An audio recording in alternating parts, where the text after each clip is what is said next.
We're gonna offer her that rat, and you know how explosive she is, so I gotta be real careful going in for the feeding. She can shoot past out the tongue and button you right on the hand. That's how a good friend of mine actually got bit by one of these.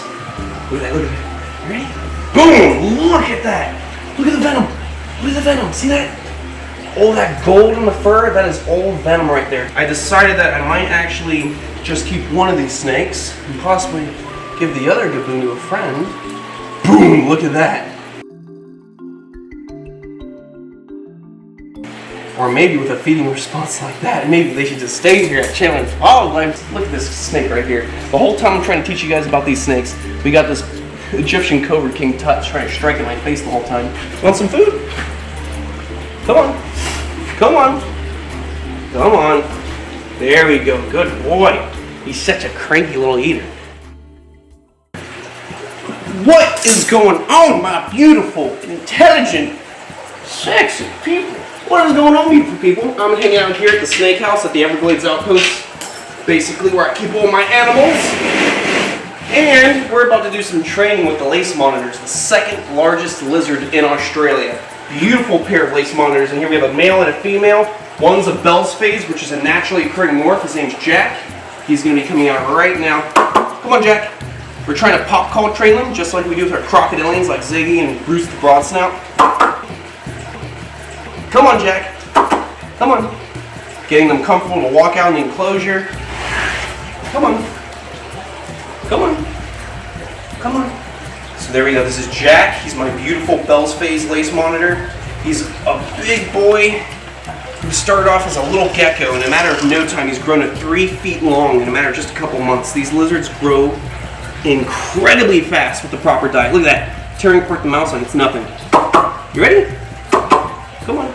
You ready? Up the boot. Good boy. Just don't eat the tongs. I'm using these metal tongs because the rubber tip ones are being torn apart and I don't want to risk him eating some rubber. So I'm just using these for today. Let's see if little Lacey wants some. Lacey's my normal lace monitor. And now obviously that's Jack again. Come on, Jack. What are you doing? What are you doing? Get over here. Come on, Jack. Just hang out with me and let me feed your beautiful girl. Lacey, before he takes your food. Lacey. You want some? Oh, there we go. She took some down easily. Jack, stay. Let me give Jack a rat pup. I know he's got a little bit of both a rat pup and a mouse. You ready? Come on, Jack. What's interesting is monitor lizards, the family that this beautiful lizard comes from, out of all the different monitor lizard species, the lace monitor is supposed to be the most closely related to Komodo dragons. Its distant cousin that lives on the islands north of Australia. So it's pretty interesting to have lace monitors and study their behavior and have such a similar behavior to a Komodo dragon. Come on. Look at that. Such a beast of a lizard. One day he's going to be over 6 feet long, having no problem engulfing chicks, rats, rabbits, maybe even some crabs and shrimp if he wants. Want some shrimp and crabs? Huh? Because these guys can also be found in the mangrove scavenging for food. They're opportunistic animals, mainly carnivorous for all the monitor lizard species, with only a few species being slight vegetarians or omnivores because they like to eat certain fruits. Come on. You just took the head off that mouse. But the thing is, with the lace monitors, they're completely carnivorous. So they love birds, up in the trees, birds' nests. They eat rodents. They eat invasive rabbits that are in Australia, which is a really good thing for protecting the native wildlife. They take care of the invasives. The only invasive they can't take down is sadly the cane toad, which is an invasive species we have here in Florida, and that's in Australia. And cane toads have a poison called bufo poison or bufotoxin, and that actually kills any animal that eats it. So here in Florida, our dogs end up eating the toads and they end up dying. In Australia, the monitor lizards end up eating the toads and they end up dying. So it's pretty sad. And over time, they've slowly taken over the land, making many reptile species in Australia decline in numbers. Come on. Crazy. Let's go. Come on. Nice and easy. You don't have to be all crazy. Huh? Crazy lizard. As you can see, he's real opaque in the back. Real dull coloration. Every week you shed him because he's such a young lizard and he eats so much and he's got such a good heat source in this enclosure, growing like a weed. One other one? You're too full, huh? There we go. Good boy. Lacey, you want some more? Get her some food before this guy comes and takes everything. Want some more? You in there? Come on. There we go. All right, we're gonna let these lacies be. I'm gonna close up this enclosure. Nice and secure. They got full bellies, so that makes me happy. We're gonna lock this up, let them be, and move on to the other animals. Today we're gonna be feeding a very spicy snake species, a favorite for me, a favorite viper species, the Bushmaster, the world's longest, the largest viper, achieving upwards to 11, 12 feet long, Latius muta. Come on, look. Beautiful female we have down here, the infamous female I've been raising for the past year. She's about 4 feet long now. She's a beast of a viper. When we go get the keys for her enclosure, we're gonna feed her a small rat. All right, guys, we're gonna be unlocking this enclosure. Like I said, my female Bushmaster's in here. She is a good sized Bushmaster for her age. They grow like crazy the more and more you feed them. So let's see, I'm gonna take the rat out. I'm gonna squeeze some of this water off so it's not dripping like crazy. All right, we're gonna offer her that rat. You know how explosive she is, so I gotta be real careful going in for the feeding. She can shoot past out the tongue and button you right on the hand. That's how a good friend of mine actually got bit by one of these. Look at that, look at that. Ready? Boom! Look at that! Look at the venom!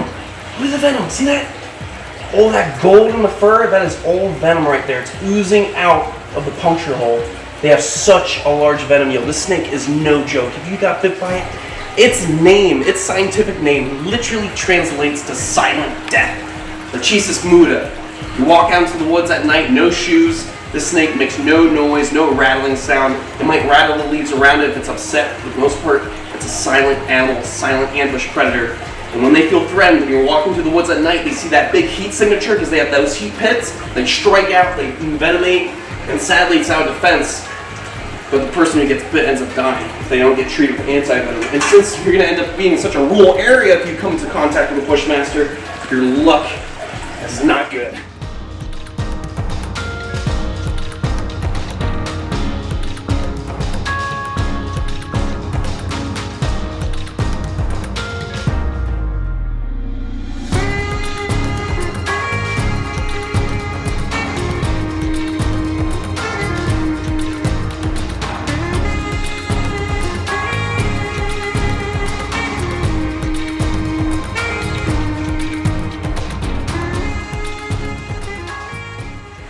Okay guys, gotta be real careful. She finished her food, now she's in defensive posture. Wanna make sure this enclosure gets nice and secured because she could strike out to here from the back of the enclosure. That's why she's such a dangerous viper. Not just is this the longest, largest species of viper on the planet, getting to 11, 12 feet, but even at this size, only 4 feet long, she can easily spring her body from the back of the cage all the way out here with her fangs poised, lay her fangs into me, and nearly kill me. So I gotta be extremely careful, even in captivity working with these snakes. It can be very dangerous. It's a simple misjudgment of distance. And before you know it, you got a snake on your nose. All right, beautiful people, we're gonna be feeding these new Kaboom vipers. I just need to separate them just in case they get a little too cocky because we have a rhino viper in there as well. So I wanna make sure everyone's out of the strike zone and everyone can eat their food peacefully. So let me get one of these Kaboom vipers out. This is the real light colored one, crazy looking snake. We're gonna put this snake in the bucket. We're gonna offer it some food once it settles down. There we go. Get a lid on that. Secures the lid because this snake has the world's longest fangs and we don't want to mess around with it. Now we got this female hanging out right here. She's the skinnier one. We want to make sure she eats because I want to get her back to normal weight. I decided that I might actually just keep one of these snakes and possibly give the other Kaboom to a friend. Boom! Look at that. Or maybe with a feeding response like that, maybe they should just stay here at Chandler's Wildlife because they're fun to watch. You see that? Like lightning, no problem at all. Now, a lot of people have been asking me what happened to my Kaboom fight for Pinky. Well, sadly, a couple months back when I was transitioning all my snakes to here, and we were moving cages around, working with the new AC unit, the temperature for the room got too hot, and sadly, Pinky, my Kaboom viper, passed away. This was months back.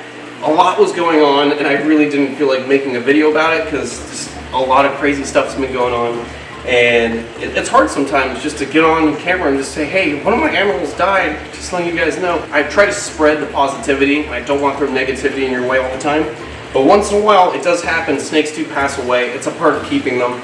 I mean, most species live anywhere from 15 to 25 years, and there's the exception of 25 to 30 years for really large snakes like king cobras, big constrictors, snakes of that sort. But the sad reality, they're not like crocs, they're not like tortoises, they don't live to be possibly 100 years old or even older. So, you know, I get to enjoy these snakes. At the same time, there are lots of different variables that come into working with these snakes. Having such a large collection, so many variables can affect your collection. So I'm always trying to stay on top of everything, but at the same time, accidents do happen, and in certain situations, animals do pass away. It's all part of life. But we have these new Kaboom vipers that were gifted to me so we can enjoy them. And we'll always remember Pinky and her beauty. I love that snake. But now we have some more females in the room, and you guys can continue to see Kaboom vipers up close and personal here at the Everglades Outpost on display. Good meal for that snake.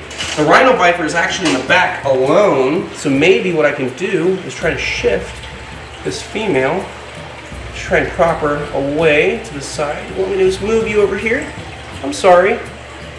Now if you're wondering why she's holding her prey up like that, when a Kaboom viper hunts, they grab the prey by the chest, they sink the fangs into the chest cavity and lungs, and they hold the prey above the ground, so while that rat is kicking and trying to run, they're kicking and running up in the air, and they can't kick off the ground, making the snake bounce up and down. So they hold that rat up in the air, wait for the venom to kick in, it's kicking up in the air, and eventually it gives away and just passes away in their mouth. And then they start to eat it while propped up like a dinosaur. So that is why the Kaboom viper tends to prop itself up like that. It's their hunting technique to keep themselves out of injury. Now in the back, you can see the rhino viper right here. Right there, just hanging out. I got this rat for it. Let's see if the rhino would like to have a rat. You want some food? Boom! No problem at all. This male has no problems eating. He's doing real good. I hear a cobra hissing. Where's that? There we go. That's where the cobra is. Look at this snake right here. The whole time I'm trying to teach you guys about these snakes, we got this Egyptian cobra King Tut trying to strike in my face the whole time. He's a very defensive snake. You want some food, King Tut? Alright, we're going to give King Tut some food. Let me just lock up this enclosure. We're going to stick around this part of the room to keep an eye on these snakes while they eat.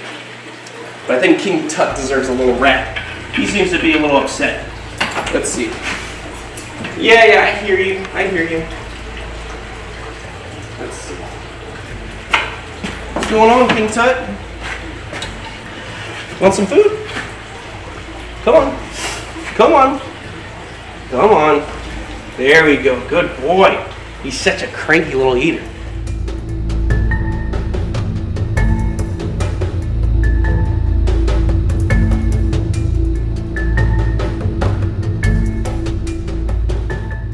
Alright guys, we're going to let King Tut finish his food.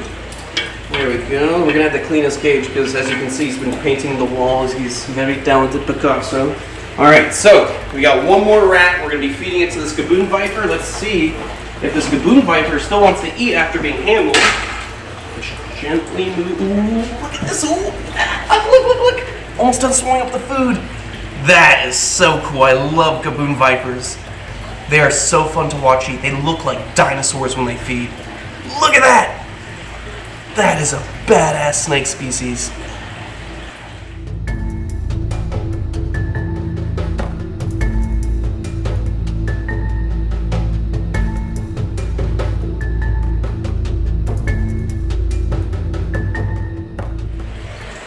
Alright guys, we're going to be feeding this Kaboom viper in the bucket. Let's hope that she eats. Let's see if she's interested. Oh, she stopped. Ooh. Come on. Boom. There we go. Perfect. Success. Yes, we got them eating. Yes. This is great. All the snakes are apparently eating. Only the cobras, the Indian cobras from last episode were being so defensive they didn't eat. But the good thing is, after we left, they ate all the rats. So, good thing. All taken care of. Everyone's been eating. Everyone seems good. Let's enjoy this Kaboom viper feeding. I'll get back with you guys in a second.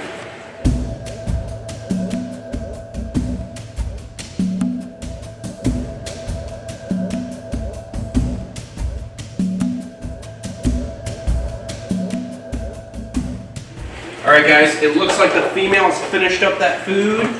We're going to open up the enclosure, put her back. You gotta be super gentle because we do not want her to be disrupted too much while she's trying to work that food down into her belly, you know? So what I'll do Just gently get her by that tail and support her just like that. Look at that. See how thick she is on the back of that head? Her venom glands are huge. She's supposed to have the biggest venom glands of any venomous reptile on the planet. And then right after that should be the king cobra for size. There she goes. She's going right over the rhino. Back into her corner. There we go. Get her tail right into there. I think that male rhino viper is pretty happy. He has these two big, beautiful female Kaboom vipers to himself in a sweet little pad. What's not to like? So let me just lock this up to make sure it's nice and secure. And let's feed my favorite little Bruce, Bridget, because Bruce is apparently a girl. Isn't that right, little Bridget, Bianca? I don't know. Let's feed Bruce. Let's see if Brucey wants to eat a little rat pup. Brucey, huh? What are you doing? You're a little shy today? We'll move these little pads. Have some food. There we go. Come on, go ahead. It's all for you. Nom nom nom. Look, I'll drop it on your snout. Oh, come on. You're just gonna let it sit on your snout? You're not gonna eat it? Bridget. Come on. I know you want some food. Come on. There we go. Good boy. Girl. I don't know. I love you though. Alright, I don't have any more rat pups in here. I have a little mouse fuzzy. I usually don't feed too many fuzzies, but why not a little more filler? Come on. Good. You're being so gentle today. Alright guys, we're going to leave little Brucey away. Let him relax, eat his food or her food. I don't know. Comment below. What do you guys think? Anyways, I'll see you on the next one. Stay beautiful, stay safe, but most of all, love your anacondas. Oh, you're so cute. I just want to let me cuddle them. Oh my God, so cute.